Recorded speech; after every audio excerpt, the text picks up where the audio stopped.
सस्ती रोटी को लेकर गुज़िश्ता एक हफ्ते से जारी तनाज़ा अपने उरूज पर पहुंच चुका है और आज पंजाब में 16 रुपए की रोटी बेचने की हुकूमती अहकामात के खिलाफ नान बाई एसोसिएशन ने हड़ताल की, जिसके बाद पूरे सूबे में तनूर शाम गए तक बंद रहे। हड़ताल के बाद रावलपिंडी और सूबे के दीगर इलाकों में जिलाई इंतजामिया ने दर्जनों तनूरों को न सिर्फ सील किया बल्कि सामान जब्त करने के साथ साथ मुकदमात भी दर्ज कर लिए हैं। अब एक तरफ पंजाब हुकूमत रोटी सस्ती बेचने पर जोर दे रही है और नान बाई बिजली महंगी होने की वजह से सस्ती रोटी बेचने से इनकार कर रहे हैं, तो दूसरी जानिब हुकूमत बिजली के फी यूनिट में 2.94 पैसे मजीद इजाफा करने का इरादा रखती है। अगर ये इजाफा कर दिया गया तो अवाम पर मजीद 27 अरब रुपए का बोझ पड़ेगा। बिजली की कीमतों में इजाफे के अलावा वफाकी वजीर तवानाई अवैस लगारी ने यह इंकशाफ किया है कि मुल्क में करोड़ों रुपए की ओवर बिलिंग की जा रही है और जिसने एहतजाज करना है वो करे, हमारे ऊपर जूं भी नहीं रेंगेगी। बिजली के महकमे की इनएफिशिएंसीज की वजह से हमारी इकोनॉमी काफी सफर कर रही है। Officers, lineman, line superintendents, meter readers और हमारे कंज्यूमर्स जो ये चोरी करते हैं के लिए कोई माफी का खाता नहीं है। जिसने जितना एहतजाज करना है, जो चोरी में मुलव्वस है करता रहे, हमारे ऊपर जूं भी नहीं रेंगनी उसकी। करोड़ों रुपए की ओवर बिलिंग है। इस वक्त पाकिस्तान के पावर सेक्टर के नुकसानात 560 अरब रुपए से तजावुज कर चुके हैं। गैस और बिजली की सर्कुलर डेट 5300 अरब से ज्यादा हो चुके हैं। मगर बदकिस्मती से हर आने वाला वजीर जो तवानाई का होता है वो सिस्टम की खराबियां जानना जरूरी है, लेकिन इन्हें हल करने के लिए कोई इकदामात नहीं लेता है। बहरकैफ वाशिंगटन में मौजूद वजीर खजाना मोहम्मद औरंगजेब का मानना है कि मुल्क में महंगाई के दबाव और तजारती खजाने में कमी आ रही है।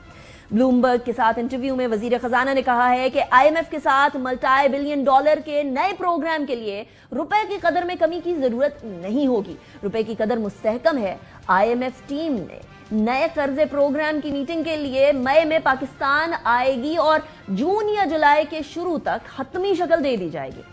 वजीर खजाना पर उम्मीद है कि जल्द IMF के साथ मामला तय पा जाएंगे, लेकिन IMF के monetary and capital markets department के असिस्टेंट डायरेक्टर का कहना है कि पाकिस्तान महंगाई कंट्रोल करने के लिए सख्त मॉनेटरी पॉलिसी पर कारबंद है, मगर महंगाई में कमी के लिए तलब और रसद के हवाले से मजीद काम करने की जरूरत है।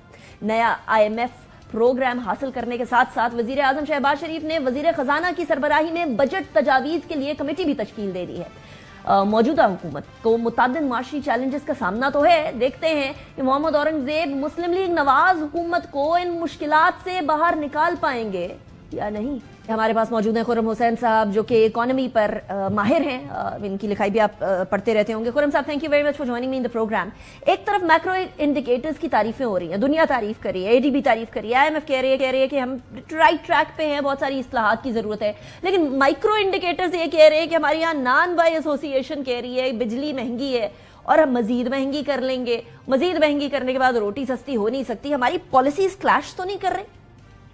आनिका, एक्चुअली बात यह है कि जो अभी तारीफ हो रही है वो सिर्फ इसलिए हो रही है क्योंकि जो पाकिस्तान में डिटीरियोरेशन हो रही थी, यानी कि जिस हिसाब से हालात जो थे वो मजीद बिगड़ते चले जा रहे थे, वो रुक गई है चीज। इसका ये नहीं मतलब कि बेहतरी आनी शुरू हो गई है, इसका सिर्फ ये मतलब है कि जो डिफॉल्ट के खतरे थे और इस किस्म की जो चीजें थी वो अब कम से कम थोड़ी सी पीछे हट गई हैं। That's all.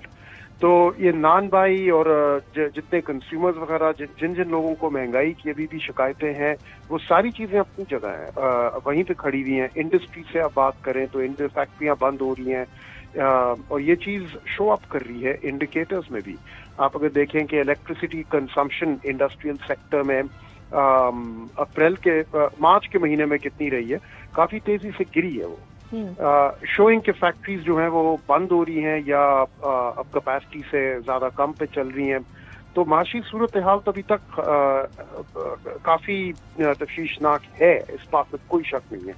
लेकिन जो एक क्राइसिस लेवल पैदा हो गया था पिछले गर्मियों तक, जब लग रहा था कि डिफॉल्ट होने वाला है, कम से कम उससे थोड़ा सा पीछे हट गए हैं, इतना जरूर। तो एक तरफ हम फॉरेन डायरेक्ट इन्वेस्टमेंट को अट्रैक्ट कर रहे हैं, सऊदीज इंटरेस्टेड लगते हैं रेकोडिक के अंदर, और बहुत सारी ममालिक हैं जो कि इंटरेस्टेड है पाकिस्तान में इन्वेस्टमेंट करने को। दूसरी तरफ पाकिस्तान का जो लोकल इन्वेस्टर है वो जा रहा है कहीं और या बंद कर रहा है।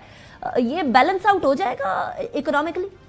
नहीं, ये बैलेंस आउट मेरा नहीं ख्याल होगा। आप देखें कि जिन इन्वेस्टर्स की आपने भी बात की है, चाहे वो सऊदी अरब हो या इवन रिकोडेक हो, उनकी अगर आप डिटेल्स देखें तो पता ये चलता है कि ये वो वाले प्रोजेक्ट्स हैं जिनको पाकिस्तान की हर किस्म की जो भी अनसर्टेनिटी होती है पाकिस्तान में, उससे महफूज रखने के लिए पूरा एक लीगल फ्रेमवर्क बनाया गया है। तो रिकोडेक के लिए तो एक स्पेशलाइज्ड लीगल फ्रेमवर्क बनाया है, स्पेशलाइज्ड लेजिस्लेशन बनाई गई है, जिसको सुप्रीम कोर्ट के सामने रख के पहले वेट किया गया था और उसके बाद पार्लियामेंट ने उसको पास किया है। और उसमें प्रोटेक्शंस इस हिसाब से दी गई हैं उस प्रोजेक्ट को कि अगर वो लोग बंद भी कर दें उसको तो फिर भी they will not lose money.